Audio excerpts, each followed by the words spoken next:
also wanted to discuss how we respond to being part of the World Heritage Site. That's what the flip charts at the back are all about that, but I'll talk about that a bit further in a minute. As you probably gathered, we're hoping that we can zoom this event out to the universe. And many thanks to Adam, who's never done this before, so please bear with us. It may or may not work. But we just wanted to record this for posterity and also to give people who can't get here an opportunity, because there was a lot of interest in today's event. So we're going to conduct today's meeting in both Welsh and English. And we're going to hear from Gwynedd, as I said. There'll be an opportunity to ask questions after Gwyneth's talk, if anybody's got questions. I was also hoping to invite some of you to add any memories or history that you might want to add. However, with this number of people, that's really not going to work terribly well, because we'll just run out of time. So we might have to park that for a future event. But there will be an opportunity to have a bit of discussion, certainly about what Gwynedd has said. And then finally, we're going to invite you to contribute to the flip charts that are there at the back of the room.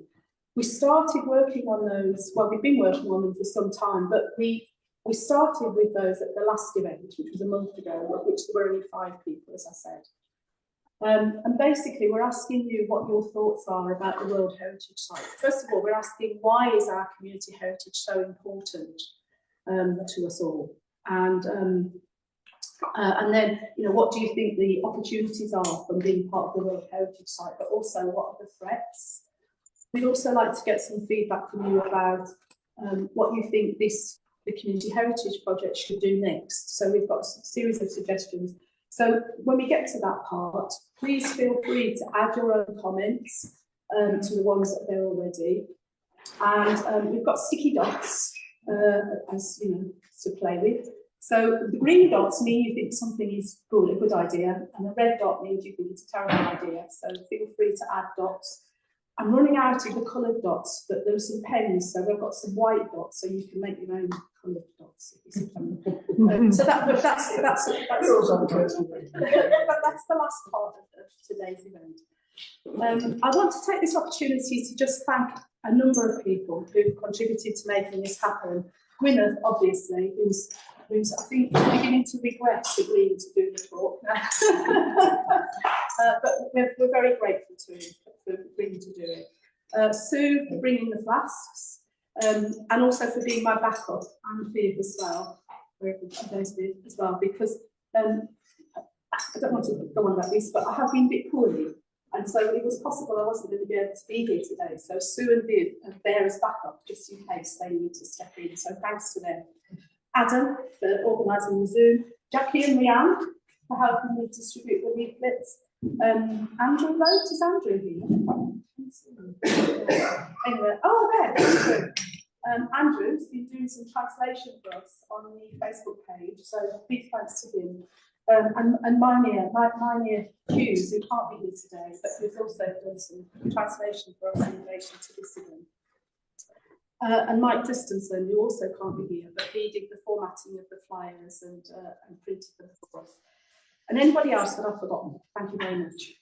So, before I hand over to Gwynedd, I just want to say this, that through doing this work, what I've learned is that our personal heritage is very intertwined with our personal identities and our language.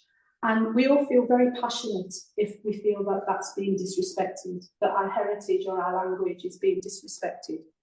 And so can I politely request that when we do have discussion and we chat amongst ourselves afterwards, that we all do that with a mutual respect, and that we tread carefully when we're talking about people's heritage. We are a mixture of native Welsh speakers, Welsh learners, English-only speakers, and bilingual Welsh-English speakers here. But we wouldn't be here if we didn't all value our local Welsh heritage and the Welsh culture and language, and we all share that in this room. So we need to bear that in mind when we're moving forward.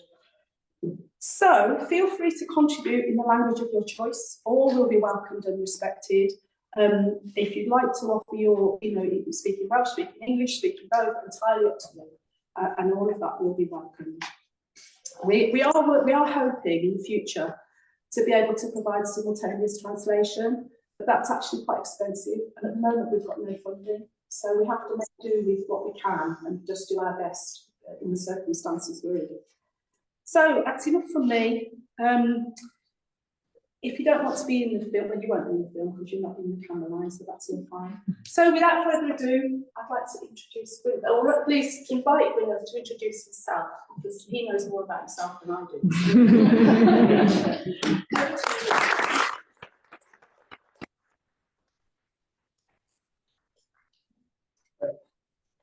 Diolch, Jane. Prynawn da i gyd.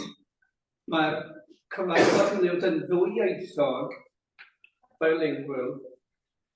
Jane suggested I spoke for 20 minutes in Welsh and 20 minutes in English, and I said, the English people will have left before we finish the Welsh one. So it'll be bits in Welsh, bits in English, so hopefully you won't get too confused with it all.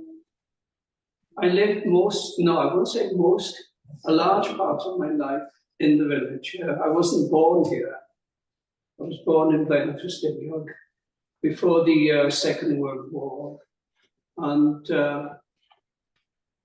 during the war, my father, he worked in a quarry in Abergynolwyn. Then we moved to England because he couldn't find work in the State Quarry. So he worked near Liverpool at the beginning of the war, and we were there as little children. And my mother, she was born and brought up in the village here.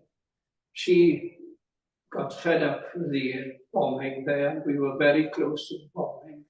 And she said, I'm going back home. So we all came back here. And apparently the little cottage that we lived in there was bombed a few weeks after. So I've changed from Welsh to English now all the time. So we came back here and I lived here until I moved to Swansea University, married, taught in the Morriston area, and then eventually I came back here to the same house that I was brought up in. Now then, Jane wanted me to talk about the village and the quarry. And I thought, well, if I'm going to talk about the two, it'll be much longer than the 20 minutes she's offered me to talk about. So I'm leaving the quarry out altogether.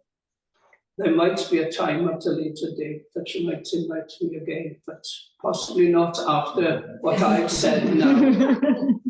Right, now then, the village itself is very modern in a way. It's only been here for about 200 years or so, but there were little buildings, cottages around. Now, the oldest building that I found was Hen D, which is here. There were others. Pandy, that was the main farmstead here. And you also had Pandy Square, which is opposite the path where it is now. Then you've got Tŷ Iddaw. At one time it was called Tŷ Pridd. Tŷ Iddaw is Ivy Cottage. Next door to it, we have got Meirion House as it is now. But in the olden days, it was the Wesleyan Chapel in, I think it was 1825, that it was a Wesleyan chapel. And that was the earliest chapel in the village. There wasn't a church here then.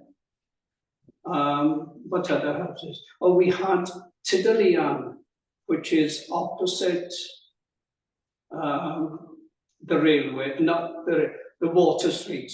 The field there is, we called it Tidalian Field, and there was a little cottage there, Tidalian, and apparently it was the oldest building in the village at the time.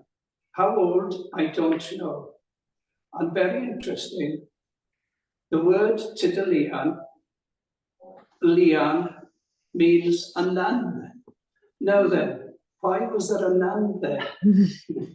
We don't know if that's the correct meaning for it, whether there was a nun living there or not. But we had Cadfan at Tywyn. He had Cadfan Church in Tywyn, and he was walking from Tywyn all the way to Llangadfan, which is this side of Welsh Pool, and coming towards Dolgoch, you've got Farmstead, which is called, I've forgotten the name of it now. You can tell me where Annie lives. Nantamanach. Manach is a monk and a nun. Oh. So whether there is something between those two, I don't know. Then you had Cadfan walking all the way to Llangadfan from Tywyn. He would walk above Tŷ Gwyn up onto the mountainside there, opposite where Gwynedd lives. You've got Llwybr Cadfan, which is a path. Then you've got Pistill Cadfan and Eisteddfa Cadfan. Eisteddfa is the sitting place. And Pistill, water. Then he'd carry on to Gwynedd, where the quarry is now. Apparently there was a church there, but I haven't found anything in any books about it. But apparently there was a church there, and there was also a graveyard there. And when the quarry started, they moved the gravestones because they were being, well, in the way of the quarry, so they moved them and put them somewhere else. And they put some trees there. There is one tree there still today, and it's a monkey puzzle tree. And the gravestones are put there. But I haven't seen any sign of any gravestones or anything there. Then Cadfan would carry on, possibly over Pont Treuron, over to Llangadfan in near Welsh Pool. And apparently, I was mentioning the church there. There was a very, very old Celtic church there. But again, whether that's correct or not, I don't know. Right, where were we? Oh yes, the oldest houses in the village. Now then, we go down over the bridge here, opposite the pub as we know it today. You got a hay shop, the old shop. That, at one time, was an old brewery. For the very few people living in the village, apparently there were about 12 households, and this brewery supplied them with whatever drink it was, I don't know, possibly mead, I don't know. Then cross over the bridge, and you come to the Hendra. Now, I don't know how old the Hendra is itself, but the earliest date I've seen is 1840, but I think it must have been there before that, and it could be that 1840 is when they did some renovations there. Then Hendra was the biggest farm in the area, and apparently there were 13 little homesteads on their land. And I don't think, no, there aren't any left today as farmsteads, but some of the buildings are still there, mainly up on the mountain and towards the quarry. And somewhere or other, I've written down, where are we now? The names of them all. Where are we now? Llwynedd, which is just below the station. Put my glasses on. Tyn y Ffordd, that is the other side of the road. You've got Tyn yr Efail, Tyn y Ffordd. Then the other side, up on the top, you've got Maes y Gro. Then you've got Hen D. Tudalian, I've mentioned that. Bryniau Rwyn, up on the top here. Brondeg is further up towards Cantrabedd on the mountains there. Avoti. Hendra is the homestead, the main homestead during the winter time. Avoti is the summer house, and that was up on the top there as well. Trawscoed, again, that's up near the quarry. Moelre, again in the same area. Bearth Maini, that's up in the quarry area. Hen Tabarn, Tavern, Old Tavern. I remember that building being there, and I remember men that worked in the forestry came across in the walls a lot of bottles. Either there were beer bottles, I don't know, but there were bottles. But there's nothing left of that building today.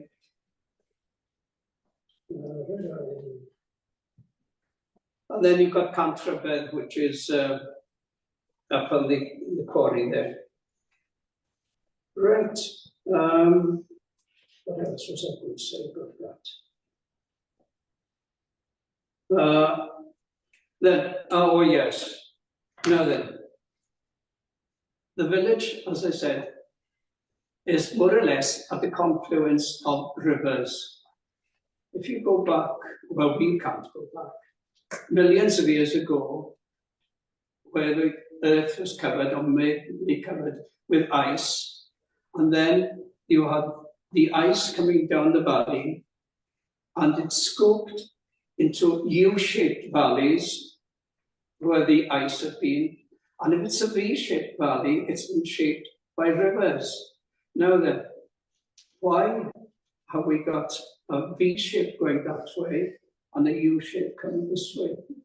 Well, if you, possibly none of you, unless the older generation will possibly remember, before the forestry was built, you've got Bwlch-gyfing, which is near the railway station here. It seems to be flatter there, and it's very narrow. And the assumption is that there must have been a landslip rather than a landslide, and both sides just came down, and then it was very narrow, and the river coming from up the Talyllyn down the valley couldn't go that way, so it's built up into a lake here.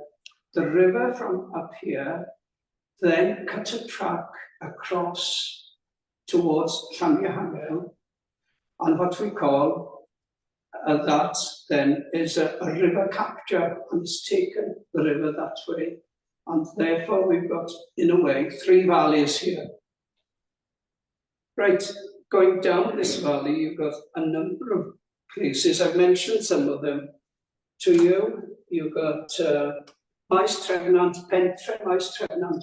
That is a very, very old township. And I think there were probably 4 or 5 in this area going back to 1293. And that's going back a long time. There was one there, and they would pay their taxes to Maes Tregnant. Then there were possibly a number of little houses around, and they paid there. Another one was Cetres up here. They would pay to Cetres. Then we had Nancaw in Llanfihangel, and then we had Pennant in Llanfihangel again. And they would pay their dues to there, and probably then it went to the government or whatever it was at that time. Because there weren't any churches as such then for them to have their tithes. I'll come back to the tithe later. Where were we? Oh yes, we were going down the valley, and on the left-hand side where quarry siding is now, there was a little house called Arrow. And I got a feeling, no, I was going to say, Berwyn lived there. No, he lived across the valley at Gwynedd. Now then, the farmer, or the man living at Gwynedd, wasn't happy with the man living in the farmstead next to him, which was Tancoed Isa. And they quarrelled, and the man from Gwynedd murdered him, killed him, and he threw him into the Arrow field. Then he tried to escape, and he thought, I'll cross the river at Abergynolwyn and go to Cardiganshire. But they wouldn't allow him to cross because he had blood on his clothes, and they refused to let him cross. So he came back and apologised and said, yes, I killed him. And he was hanged on the tree at Gwynedd. And I think he was buried at the field near Arrow. And the person that he'd killed, he was buried at Tallaghyn. So much for that one. No, I'm sorry. I've been talking in English, haven't I? It's easier. Right, now then, where were we?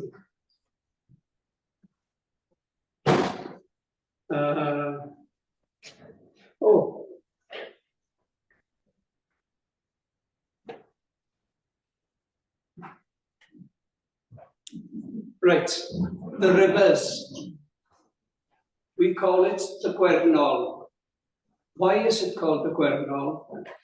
Well, there are a number of streams that you've got Llyron, which is the main river that comes from behind the quarry. Then you've got the Gwmcwm, which is another little stream. Yeah, then you've got the Moelfre stream. And then you've got the Gwynedd. Now, the Gwynedd, I haven't been able to find the source of the Gwynedd, but apparently there is a little spring between the two old farmhouses, Hendrewallog and Gwynedd. And there's a little spring there, and the stream runs out, and it's called the Gwynedd. And they've taken the name of this river as the Gwynedd. Why the shortest one and the little one, I don't know, because the main stream from the top is the Llyron. Now then, the Sunny. When I was a child, it was referred to as the Batty, Avon Batty. And the Gwynedd and the Batty, it merged at the bottom by the court, and then it became the Sunny. But apparently Batty has gone, and it's the Sunny all the way from the lake. Now then, the rivers. Why? I just don't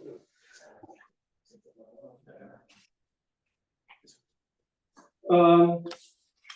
We're going up now from here, up the valley this way, towards Tallaghyn. The first place we come to is next to the cemetery. What's the name of the place? Dolrolwy.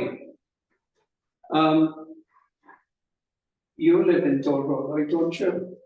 But the original house wasn't there. It was the other side of the road, nearer to the river Yaga coming down. That's the original place.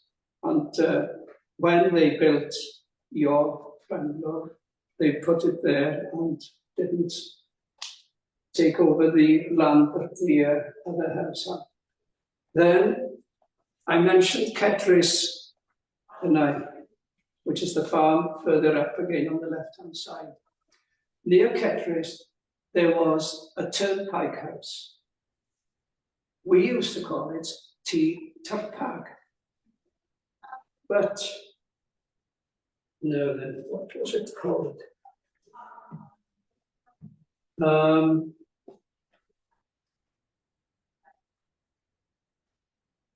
remember it. Abergynolwyn, it was called. It was called Abergynolwyn, which is Ketris' smithy. But we always used to call it a tea tyrpag. It was a turnpike house, and they used to charge a toll for people going past there on the way. The main road, this road that we know it today, wasn't there. They had travelled from Llanfihangel up the top road, and then they would come to the toll house, and they had to pay a toll. I can't remember how much, but I think if you were walking, you wouldn't have to pay. If it was a funeral and a cottage, they would go free. Animals would be charged so much. And the funeral would be going along to Llanfihangel. Why Llanfihangel? Well, there was a cemetery there, and the other side of the river, as we know today, the Court, and that side of the river, was in the parish of Llanfihangel, whereas this side was in the parish of Llanfihangel. So they would go up the valley to Llanfihangel for the burials. Now, Llanfihangel, I don't know how old the church in Llanfihangel is, but there was, at one time, in the about 1840-ish, there was an independent chapel the other side of the lake, between what we know now as the vicarage and the farmstead Pentre. And it was an independent chapel, and what's they used to call it? From the Bible. I did write it down. Yes, Abergynolwyn, because there's a lake in the Bible, Llyn Gynasaret, and they called the chapel, or the man that was in charge of it, called it Abergynolwyn. So there we are, there's that. Then we go now to Llanfihangel, past the Gamar. Then you've got a Nant the other side, then you've got Rhiwlas. And apparently, Rhiwlas is a very, very old cottage. And apparently, in 1845-6, where we had the treachery or the treason of the Blue Books, where the English people came to Wales to see how well the children were learning. And apparently there was a school there at Rhiwlas itself, run by what we think was a soldier that had been at the Napoleonic Wars, because they had seen a bit of the world, and therefore the authorities thought they knew more about education than the ordinary people. So then I'm not going to the castle, that will be another story. Then we'll go to the Llan, probably that Llanfihangel. You've got the church there. There was well, I think it's more or less fallen down now. There was an independent chapel there in 1840. I don't know how old the church in Abergynolwyn is, but that church that we know of today isn't the original church. The original church was up on the way to Nantareira at the name of the little place was called. Oh, crumbs. Do you remember what it was called? None of you. My? Abergynolwyn. And it was at Abergynolwyn. The original church was at Abergynolwyn. And if you do go to Abergynolwyn and look by the entrance to the church there and look up, and you will see some ruins there. There was a little homestead there. I don't know how many houses, but the church was there, and that was the original church. And also opposite the church there as well, you've got probably a few houses that were Abergynolwyn village itself. Then the church is much older than the one at Tallaghyn and older than the one at Gwynedd. I wouldn't say that it's older than the one at Tywyn. The only thing that's very old at Abergynolwyn is the baptism stone. It's much older than the building of the castle itself.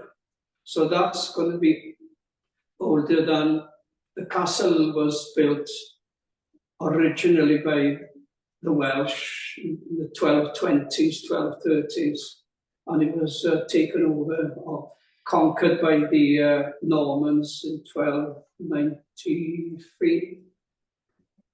So this stone is older than the building of the chapel, the castle. Where are we now? I'm wandering, as you can see, all over the place. The other side of the valley, you've got Pengareg, then you've got Mariafal Fach, Mariafal Ganol, and Mariafal Bella. Now, Mariafal Bella probably is the oldest building on that road up there. And some people have been told that a relative of Abraham Lincoln, who became American president, lived there.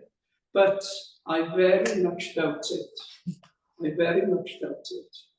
Because what people, I think, have mistakenly thought is that there was a man there. Well, he was born there, David Richards, and he worked in the little farms around here. And then he was very good at drawing. And then he emigrated, possibly with his family, to America. And they found out there that he was such a good artist that they sent him to Italy to learn his trade as a craftsman. And then when he came back from Italy after being there for 4 years, he dropped in the village and he was very surprised because when he left, there were only a few houses here. But when he returned in the late 1860s, that the quarry had started and the place was full of houses. So that's another place which isn't there today. Below Mariafal Fach, near the river, there was an old cottage there. But there's nothing left there. And I got somewhere here the name of it.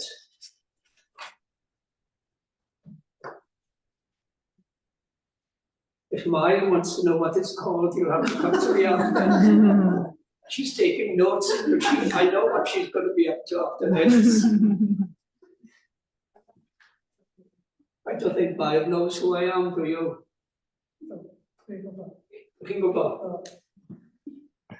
There we are. I've been at it for about half an hour, Jane. Do you want me to carry on? And I haven't touched really on the village. 5 minutes? I'll have to come again. Yes. And then we can do questions, because I think there'll be a lot more to say when we get the questions as well. Right.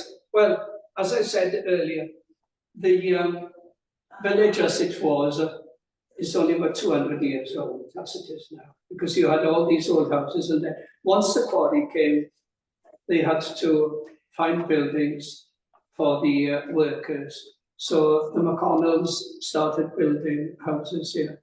The first lot were Llanecklyn Street, and they were called T-coed. Why? Because the frame was wood, and the frames had come from buildings that they had hoped to take to Crimea during the Crimea War. And the Crimea War was over by 1854, maybe.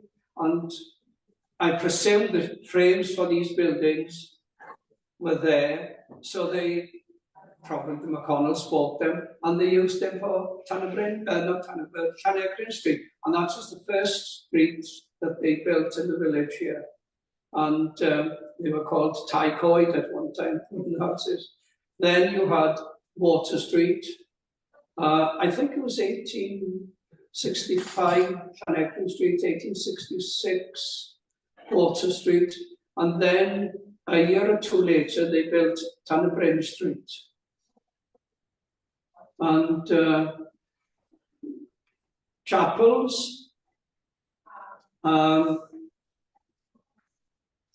let's go to the court. The court wasn't part and parcel of the village, because it was the other side of the river. It was there in the early 18th century, 1700, something like that. And there were about a dozen houses there. They had a tannery there near the river where the bridge is. And the bridge, we know it as Pont Court. It was called Tannery Bridge. Pont Court, we call it. Tannery Bridge, it was called, because there was a tannery right beside it. And the ladies from the court, they had to get oak bark to clean and colour the skins that they were using in the tannery. And they would get wood and the bark going up the valley here. They'd cut trees down and bring the bark down. And they were charged by the local landowner, whoever he was then. And they said, oh no, it's common land and all that. But they carried on doing it, and eventually he got a restraining order, and they had to pay them. And they just carried on paying their dues. There was also a brewery there at the bottom of the hill, a broca opposite where Raymond lives now. There was a little building there, and that was another tannery, which they, well, that was there before the rest of the village, and that's where Priscilla supplied the court. Then, at the court, there was a chapel there, a Methodist chapel. Mary Jones from Llanfihangel used to walk there with her mother and grandmother. Children weren't allowed in, but Mary Jones was allowed because she was walking and helping her mother and grandmother, so she was allowed in. No seats, they had to stand. And they thought if they sat down, they'd go to sleep. So And if anybody was leaning against the wall, they thought, oh, somebody's going to sleep. That was the first chapel in the village. Then with the quarry, the Methodists built Jerusalem. Already there was a Wesleyan chapel here. I mentioned Ivy Cottage. Next door, you've got Marion House now. There was a Wesleyan chapel there. That was a very small one. They moved to the present Wesleyan chapel after the school here. The Independents, Abergynolwyn, they didn't have a chapel, so they bought the one in the court from the Methodists, and then they built their own chapel. The church was built in 1878, and that was the last building. But we'll go to the other chapel that used to be here for a very short period of time, a Baptist chapel at Litchfield Terrace. Now, Litchfield Terrace was the first school that they had in the village here, and it was built as a one-storey building, and it was too small. There were about 180, I think, children under the age of 12 living in the village at that time. So they applied for a bigger school, and the McConnells, who were Quakers, they paid for the building of this school as well. And that they moved there in 1883. That's when the school was built. Then Litchfield Terrace, they put another floor to it and had it as houses. Why is it called Litchfield Terrace? The reason why it's called Litchfield Terrace is because at one time, the tithe which they paid to the church was paid to the Bishop of Litchfield. Why Bishop of Litchfield, I don't know. And that's why it's been called Litchfield Terrace. So, anything else? Or do you want me to shut up? Shall we? I'm really conscious that there's such a lot to take in. I don't know about other people, but I'm so glad we're recording this because I feel like I need to go back. How much are you going to pay me for this? We'll have a whip round at the end. No, for the recording. Oh, yes, you'll have to. Intellectual property rights. Indeed. Shall I suggest you have a bit of a sit down and a breather and a drink? No, I don't mind standing. Okay. Well, I got my water. I'm just thinking, because there's a lot to take in, and I'm aware that everybody in the room has probably got a particular area of interest that they'd like to ask questions about. So I just wonder whether we should maybe have one or two questions. Before we go on, remember the old barn at the hotel here was falling down. Yeah. That used to be the old pub here called Troy de Roy, the Lamb's Foot.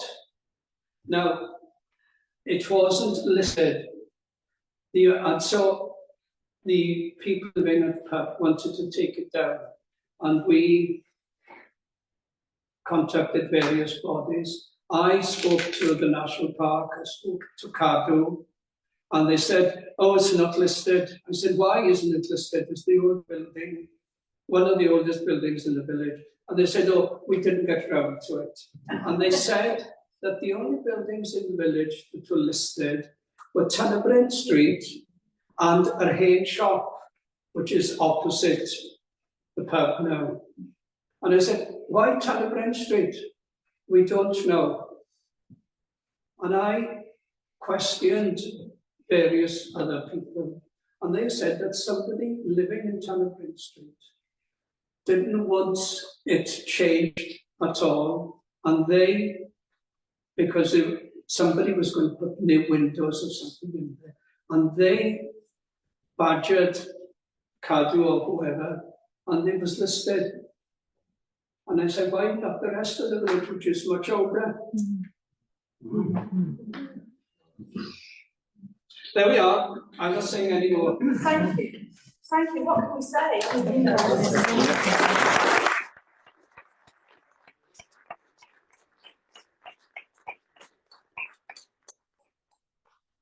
just really, really grateful that you're sharing all that knowledge of the history with us.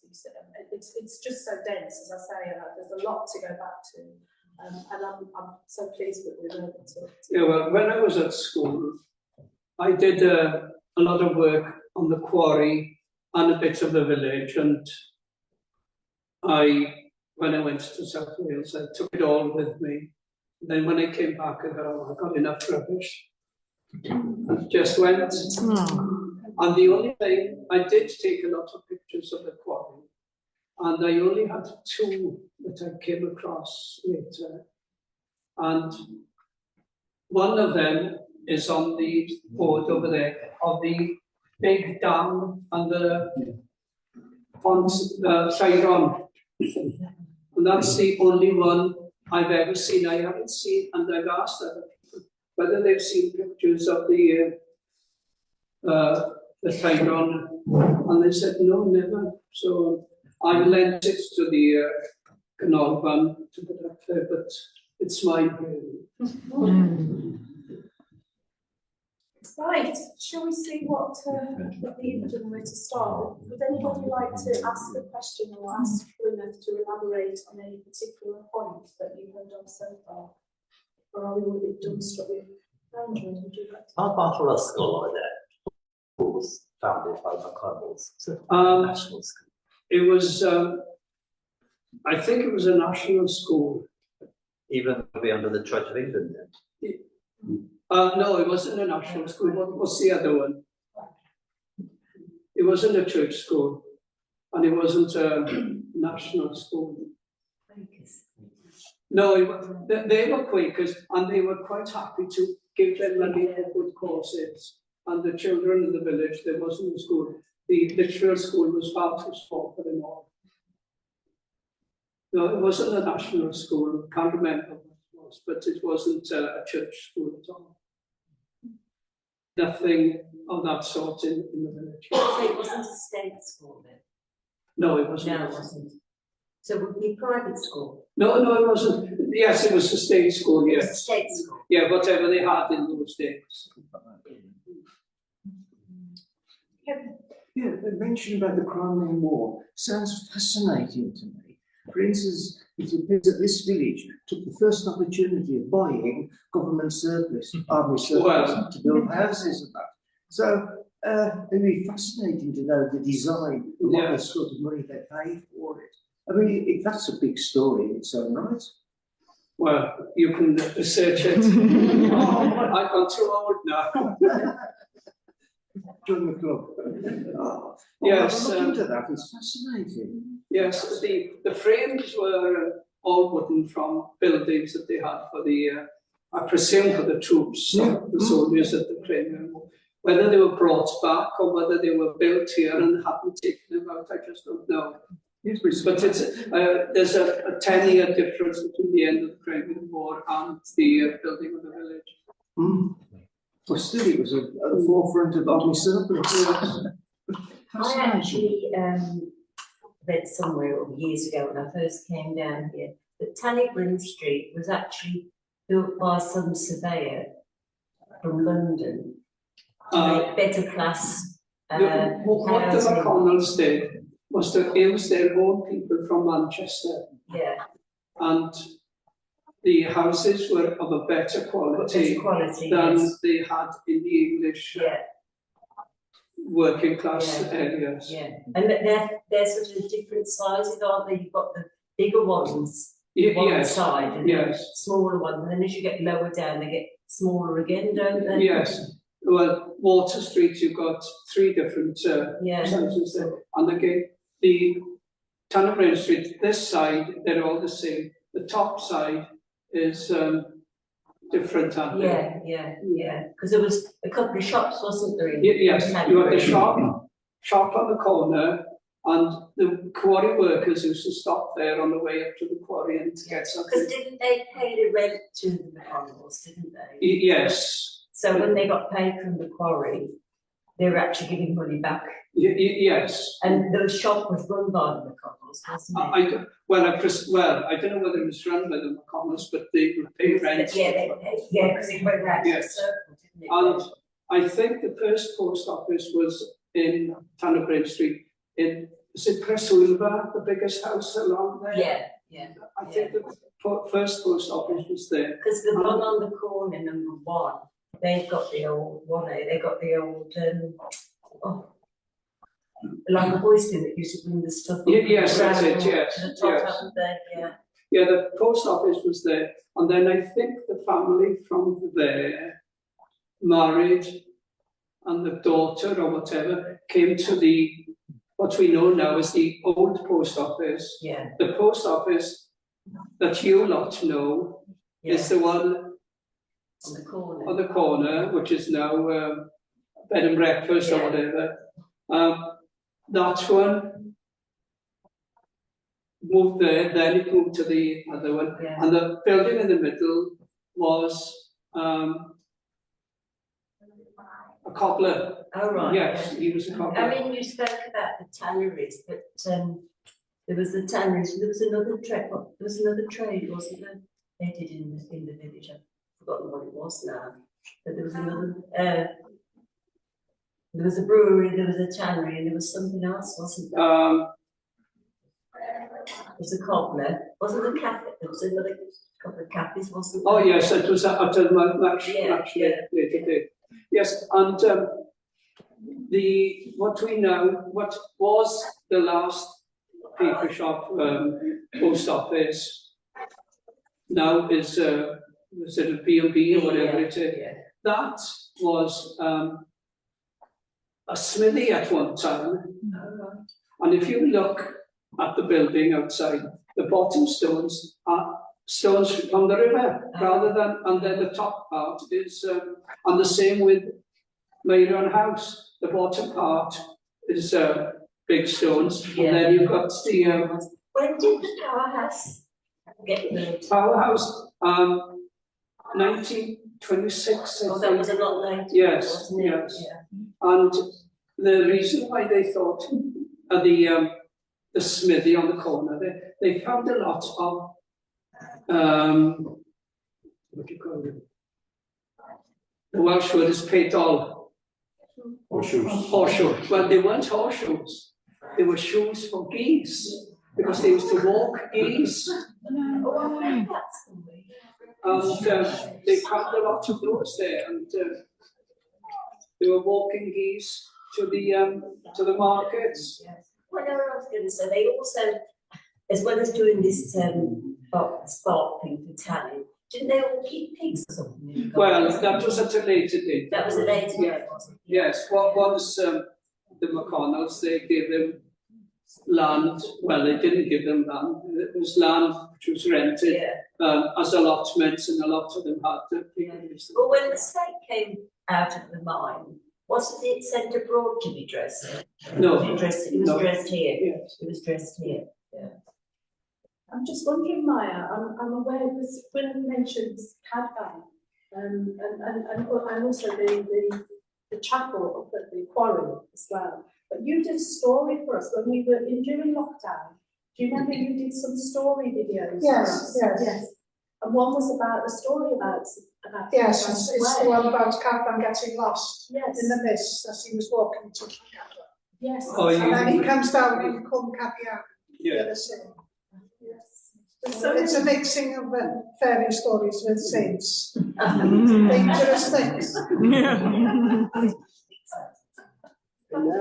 It's very, one of the things I've learned about this is that every time you ask somebody about the history, you hear a different story, and it's very hard to know what is the true history. It's, another thing, I think, what's his name, Jay, was it Jay? Jacob. Yes, he gave us a story about the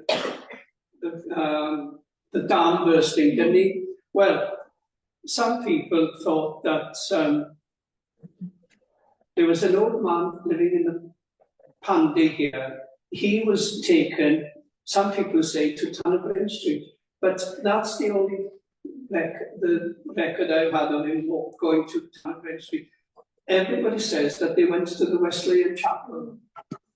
And, but I've never heard anybody say or seen anything that the village was devastated. So it could be that when the dam burst, it wasn't a big burst, because apparently somebody lived up in the quarry was there. It happened on a Sunday, there weren't many people there, and he ran down to warn the people here. Well, if it had really burst and the water was gushing down, he wouldn't have got down here. So I wonder whether it was just... I do have a press cutting about it. There is a press cutting that I found in the National Library about that. But that's evil. 1911. It was mentioned in the Sunday Times. Oh, well, it burst in 1880, that's when it happened. Oh, there must have been another one. I feel with sorry, I'll just ask one. You talk about legends in the area, truths or untruths. The legend of Devil's Rock is an interesting one, isn't it? You know, we've walked it many times, and there's a rock up there called Devil's Rock, which apparently all the various parishes used to meet there and cavort. Yes, well, I didn't bring any of that. Yeah, that's where.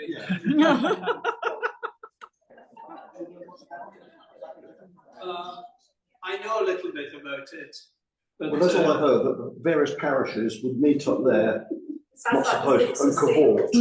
So the devil got so upset that he was stamped on this rock. Oh. And there's sort of a hoof mark there. Yes, that's it. Which obviously someone's put in there. There's people in the village who inscribed their on the shepherds, because your grandfather's Great uncle. great uncle's is carved up there as well. So yes, there are a lot of people know that. so maybe it's all kept quiet, this cavorting, you know. No, well, the thing is, I can't tell you everything that has happened and I know about. I've already spent far too long. Okay, is this a good time for us to pause and have a top up with a cup of tea and people can sort of speak to Gwynedd individually? Would that be a way forward, do you think? Gwynedd? How do you feel? Is that okay? Everybody ready for a cup of tea? So, should we sort of have a 10, 15 minute time? Gwynedd?